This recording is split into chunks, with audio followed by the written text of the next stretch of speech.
Fala gurizada, meu nome é Tiaraju, sou professor de Geografia no ângulo pré-vestibular. Tá? Conforme nós combinamos no aulão, então aqui vai algumas dicas de Geografia para a prova, bem específicas, tá? E especialmente para a prova do Enem. Então a primeira dica que eu vou trazer para vocês dentro desta lógica é falar sobre a concentração populacional e o crescimento populacional. Então dentro desta dessa lógica da concentração populacional, nós temos que destacar algumas coisas que são importantes. Primeira coisa, tem que ter sempre noção, tá? A população mundial hoje estabelece ali numa base de 7 bilhões de habitantes aproximadamente. Então é gente pra caramba, tá? É muita gente. Onde é que essa galera toda está concentrada? Cara, essa gurizada está concentrada em algum lugar. Aonde? Te liga, cai lá no Sudeste Asiático. Então lá no Sudeste Asiático, olha o mapinha aqui do lado, tu vai ver. Na região do Sudeste Asiático nós temos a maior concentração populacional do planeta. Se nós pegarmos o Brasil, vamos falar da concentração populacional brasileira, obviamente que nós temos que fazer referência à região litorânea. Então, pegou o mapa do Brasil, dá uma olhadinha ali, 70% da população brasileira encontra-se no litoral, o que já denota então que tu vai lembrar sempre que as maiores concentrações populacionais estão em 3 regiões, Sudeste, Nordeste e Sul. Tranquilo? Então, dentro desta sequência. E, obviamente, o Sudeste ele é a grande região e caracteriza-se por ter uma grande concentração populacional. Então te liga nisso para a prova porque isso sempre vem. Outra coisa que você tem que sempre ter noção é as fases do crescimento populacional. O mundo inteiro ele não cresce de uma só vez. O mundo ele vai passar por etapas. Lá no século XIX, nós vamos chegar ao primeiro 1 bilhão de habitantes. Aonde? Principalmente na Europa. Então a Europa ela tem um contexto muito importante que é o de primeiro crescimento populacional, que é o que, se vocês puderem olhar aqui no gráfico, vocês vão ver que nós chamamos de transição demográfica. A primeira fase da transição demográfica caracteriza-se por uma alta taxa de natalidade e uma alta taxa de mortalidade. O crescimento ele era lento. A Europa, já no seu início do século XIX, ela consegue chegar a aproximadamente 1 bilhão de habitantes. Por todo o mundo, obviamente, e principalmente concentrado na Europa. A partir deste momento em diante, começam a surgir as teorias demográficas.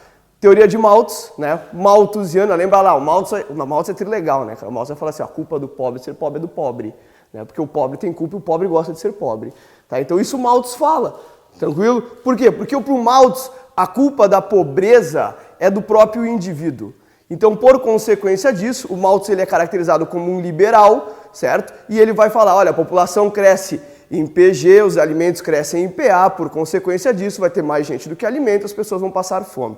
Temos que diminuir isso. Já no século XX, nós vamos chegar então aos 2 bilhões de habitantes e por conseguinte nós vamos continuar chegando até chegarmos aos aproximadamente 7 bilhões. Dentro desta lógica, te lembra, em 1950 nós temos a entrada dos países subdesenvolvidos, ou chamados pela ONU de em desenvolvimento. Esses países subdesenvolvidos, eles vão trazer uma nova lógica, eles vão trazer um incremento populacional, chamado de boom populacional. E aí entra o Brasil. Então te liga nisso, o Brasil ele entra em 1950. O baby boom brasileiro, ou seja, a explosão demográfica brasileira ocorre em 1960, que é quando a população brasileira começa a crescer. Cara, faz uma associação simples. Lembra lá da tua avó, lembra da tua mãe e lembra de você. A tua avó teve 10 filhos, tranquilo? A tua mãe teve 3, tu quer ter 1 cachorro. Ou seja, tu consegue observar que tem uma decrescente aí. Por quê? Porque tu começa a criar uma lógica urbana. Essa lógica urbana, por consequência disso, sabe, filho no espaço urbano é despesa, então eu tenho que diminuir a minha taxa de natalidade. É uma característica, mas te liga na prova. Por quê? Porque sempre eles trazem essa pegadinha. Que pegadinha é? A taxa de crescimento populacional vem diminuindo. A taxa de crescimento vegetativo diminui. Contudo, a população continua a aumentar. Então te liga nisso lá para a prova, que isso é muito importante. E, cara, assim, ó, dá uma olhadinha lá para nós, tá? No crescimento e nas novas políticas adotadas, principalmente pela China. Tá? Então, por quê? Porque a China ela mudou a sua política do filho único. Dá uma olhadinha lá, isso pode vir na prova também. E principalmente a questão, além disso, da previdência social no Brasil, o aumento da expectativa de vida, nós temos mais velhos. Então isso começa a mudar um pouco a própria legislação brasileira. Dá uma olhadinha lá nisso com mais clareza, porque isso pode vir na prova e é um bom chamariz aí.